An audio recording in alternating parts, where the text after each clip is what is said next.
வருகை தருவதை நான் மிகுந்த மகிழ்ச்சி அடைகின்றேன். मैं अपने आप को बहुत सौभाग्यशाली मानता हूं कि आज सदगुरु के निमंत्रण पर मैं यहां आया. मुझे आदि योगी के दर्शन हुए. महाशिवरात्रि में महादेव की महिमा के महापर्व में शामिल होने का मुझे मौका देने के लिए फिर से एक बार सदगुरु जी का बहुत बहुत धन्यवाद. சத்குரு அவர்களுடைய அழைப்பை ஏற்று ஆதியோகியினுடைய தரிசனத்தை பெறுவதிலேயும் மகாதேவரின் மகத்துவத்தை வெளிப்படுத்தக்கூடிய மகாசிவராத்திரி என்கிற பிரம்மாண்டமான விழாவில் அங்கமாக தேழ்வதையும் பெரும் பேராக கருதுகிறேன். அதற்காக சத்குரு அவர்களுக்கு மிகுந்த நன்றி தெரிவித்துக் கொள்கிறேன். आज पूरे देश में सोमनाथ से केदारनाथ, पशुपतिनाथ से रामेश्वरम और काशी से कोयम्बतूर तक पूरा देश शिवमय हो चुका है. இன்று பாரத தேசம் முழுவதும் சோமநாத்திலிருந்து கேதார்நாத் வரை, பசுபதிநாத்திலிருந்து ராமேஸ்வரம் வரை, காசி முதல் கோயம்புத்தூர் வரை முழு தேசமும் சிவபெருமானுடைய திருவருளில் திளைத்துக் கொண்டிருக்கின்றது. सदगुरु जी आज ही प्रयागराज में महाकुंभ समाप्त हो रहा है और आज यहां कोयम्बतूर में भक्ति का महाकुंभ मेरे सामने मुझे दिखाई पड़ रहा है. இந்த நன்னாள் பிரயாக்ராஜில் மகா கும்பமேளாவின் நிறைவை சுட்டுவது போலவே கோயம்புத்தூரில் பக்தி என்கிற கும்பமேளா இப்பொழுது நடைபெற்றுக் கொண்டிருக்கின்றது. मित्रों, शिवरात्रि सिर्फ एक पर्व नहीं है, आत्म जागृति की रात्रि है. जब समग्र ब्रह्मांड शिवमय हो जाता है तभी शिवरात्रि की अनुभूति कर सकते हैं. நண்பர்களே, மகாசிவராத்திரி என்பது வெறும் விழா மட்டுமல்ல, இது சுய விழிப்புணர்வுக்கான ஒரு இரவாகவும் இந்த முழு பிரபஞ்சமும் சிவபரம்பொருளினுடைய பெருங்கருணையில் அதிர்வுகளை உணரக்கூடிய நாளாகவும் அமைந்திருக்கின்றது. आज शिव और पार्वती का मिलन का दिन है. आज ही शिव और जीव के मिलन का रास्ता भी प्रशस्त होता है और मोक्ष प्राप्ति का रास्ता भी आज ही भक्ति के माध्यम से खुलता है. இந்த நாள் சிவனும் பார்வதியும் ஒரு தெய்வீக சங்கமத்தில் இணைந்த நாள் மட்டுமல்ல, சிவமாகிய பரம்பொருளும் ஜீவாத்மாவும் விடுதலை என்கிற ஐக்கியத்திலே இணையக்கூடிய நாளாகவும் இருக்கிறது. பக்திக்கான மிக உன்னதமான திருநாளாக அமைந்திருக்கின்றது. शिव सिर्फ एक प्रतीक नहीं है, शिव एक कल्याणकारी चेतना है जो संहारक भी है और पालनकर्ता भी है, और दोनों की विशिष्ट भूमिका हमारे जीवन में होती है. சிவபரம்பொருளை பொறுத்தவரை அவர் விழிப்புணர்வுக்கான அம்சமாக வெளிப்பட்டவர். அவர் அழிக்கும் கடவுளாகவும் காக்கும் கடவுளாகவும் விளங்குகிறார்.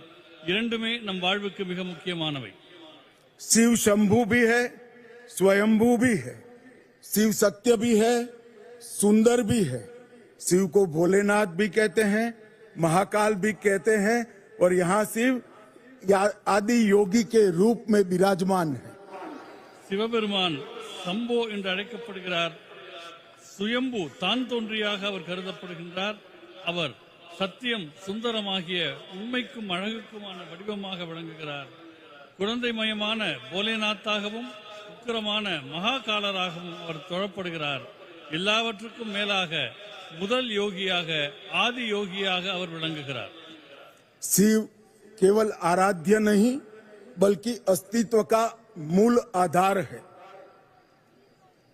அவர் வழிபாட்டுக்குரிய கடவுளாக மட்டுமில்லாமல் அனைத்துக்கும் மூலமானவராக இந்த பிரபஞ்ச இருப்பினுடைய மூலமாக திகழ்கின்றார்.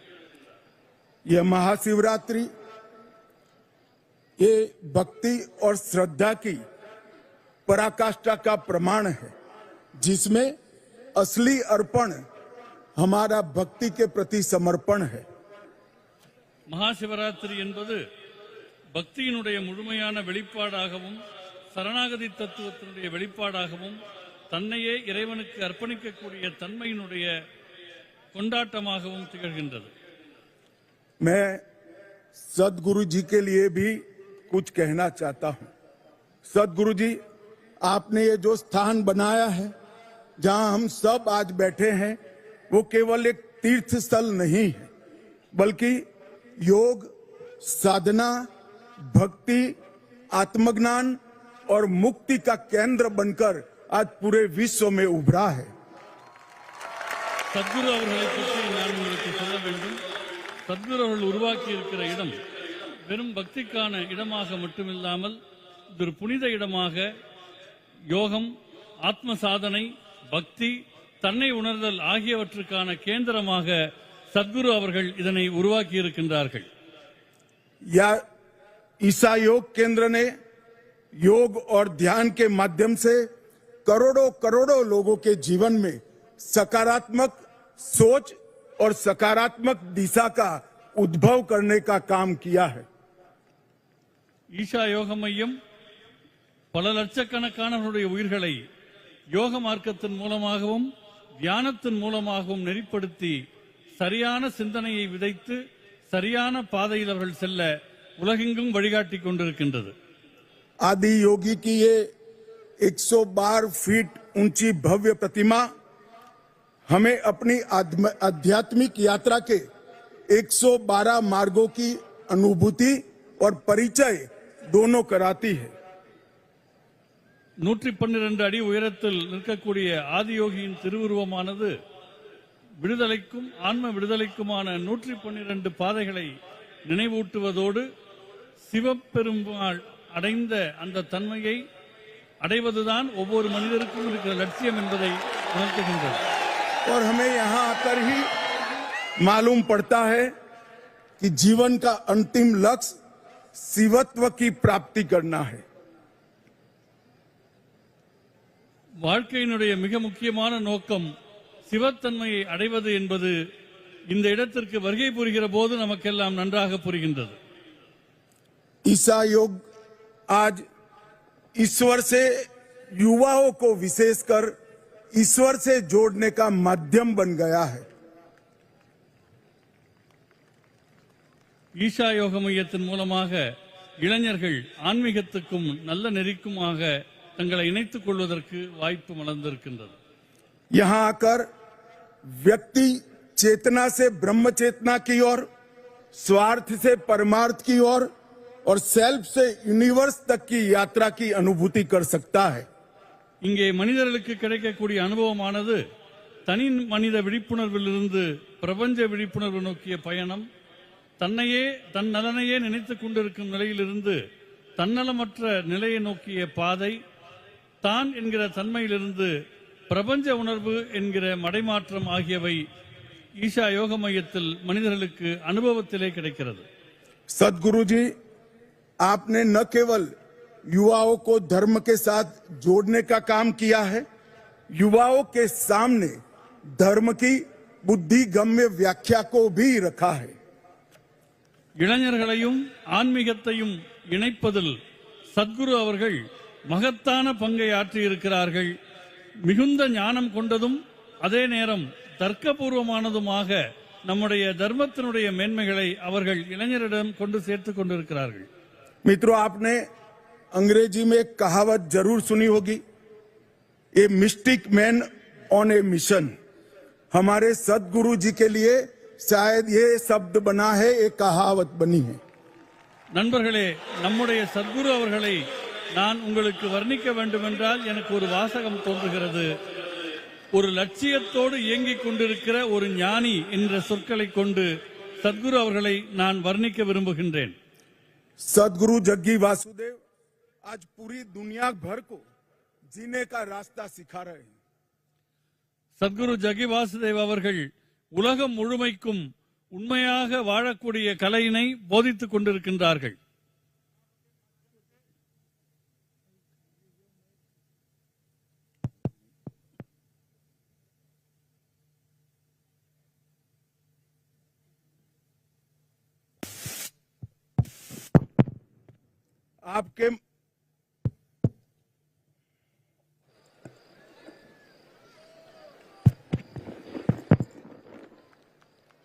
आपके माध्यम से पूरी दुनिया को सनातन का ज्ञान ये समझ में आता है कि स्वयं को समझना ही सच्चा ज्ञान है। சத்குரு அவர்களே, உங்களால் மனிதர்கள் சனாதன தர்மம் என்றால் என்ன என்று உணர்ந்து கொண்டிருக்கிறார்கள். और संसार को बदलने का रास्ता स्वयं को बदलने से ही शुरू होता है। உலகத்தை மாற்ற வேண்டும் என்று தோன்றினால் முதலில் உங்களை மாற்றிக்கொள்ள வேண்டும் என்கிற அற்புதத்தை சத்குரு அவர்கள் உணர்த்தி வருகிறார்கள்.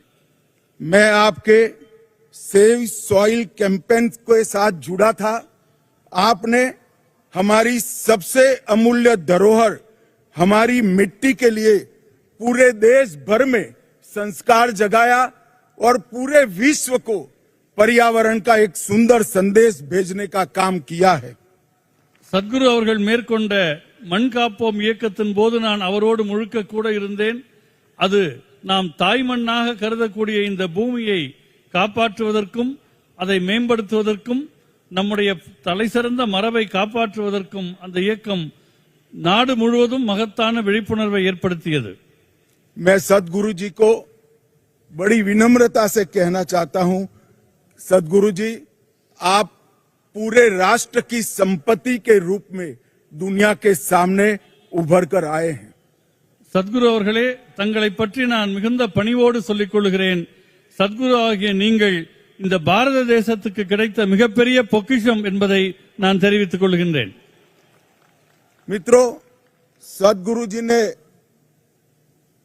आदि योगी के माध्यम से योगा को एक नया रूप देने का काम किया और मोदी जी ने विश्व योग दिन मनाकर पूरी दुनिया को योग के सामने योग के लिए आकर्षित करने का काम किया है।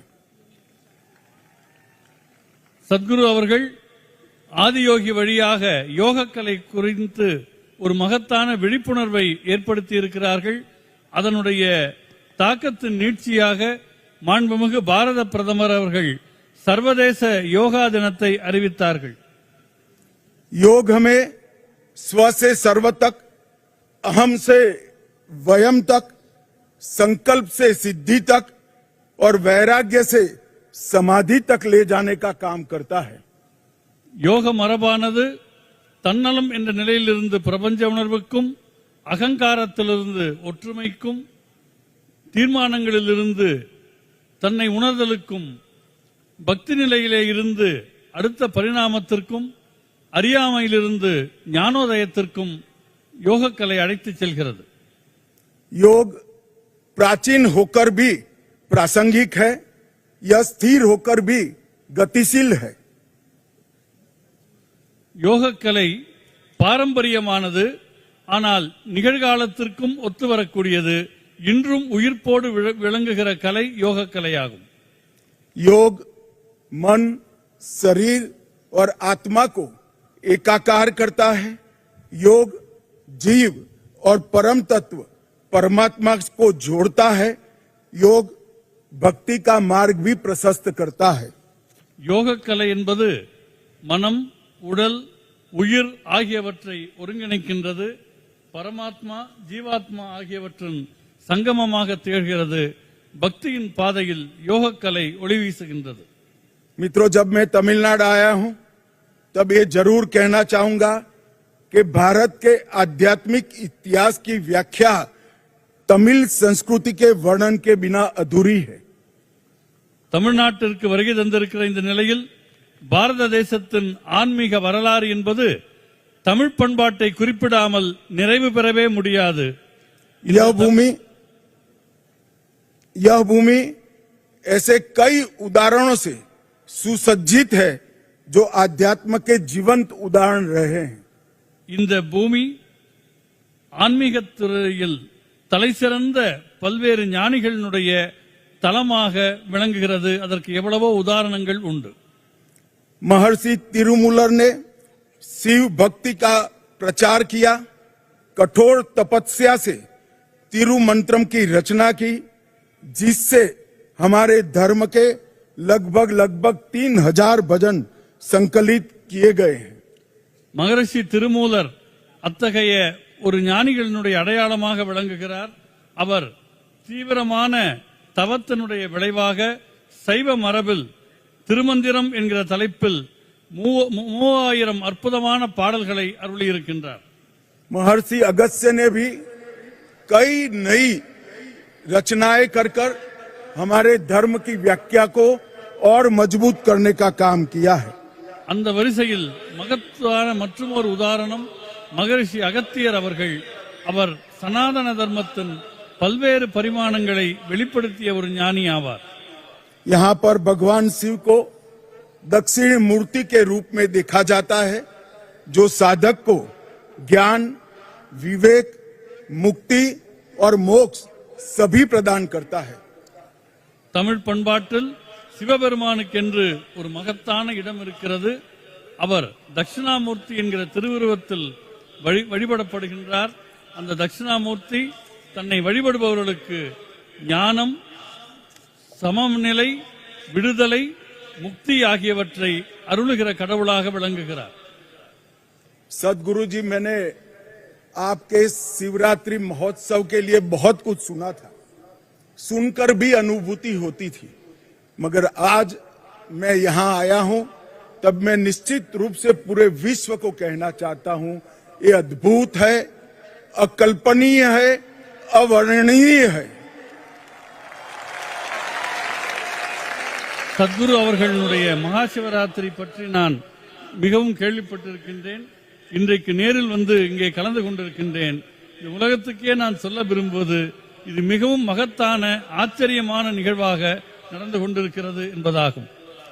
ये तीर्थ स्थान की रचना में सदगुरु ने विज्ञान और अध्यात्म इसको साथ में लाकर ये सिद्ध किया है कि ध्यान, ऊर्जा और चेतना की अवस्थाएं अंधविश्वास नहीं है, परंतु मूलभूत विज्ञान है. சத்குரு அவர்கள் இந்த மகா சிவராத்திரியை ஒரு ஆன்மீக ஞானத்தினுடைய, ஆன்மீக விஞ்ஞானத்தினுடைய அடிப்படையாக மக்களிடம் கொண்டு சேர்த்து ஞானத்தையும் அறிவியலையும் இணைக்கின்ற அற்புதத்தை செய்திருக்கின்றார். सदगुरु जी, आपने सभी को यह अनुभूति कराई है, शिव ही शाश्वत है, शिव ही चेतना है और शिवत्व को जागरूक करने का यही एक रास्ता है.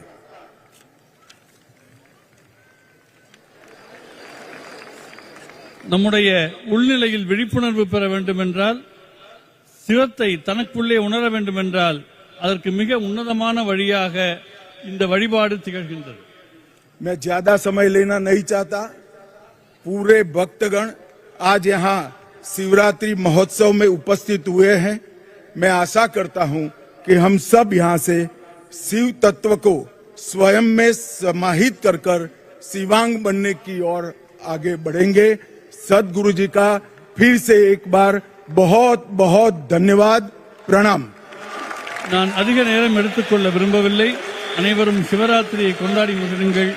மிகுந்த மகிழ்ச்சியை தெரிவித்துக் கொண்டு என் நன்றியை தெரிவித்துக் கொள்கின்றேன். தனிமனித விழிப்புணர்வுக்கு சிவ வழிபாடு எவ்வளவு முக்கியம்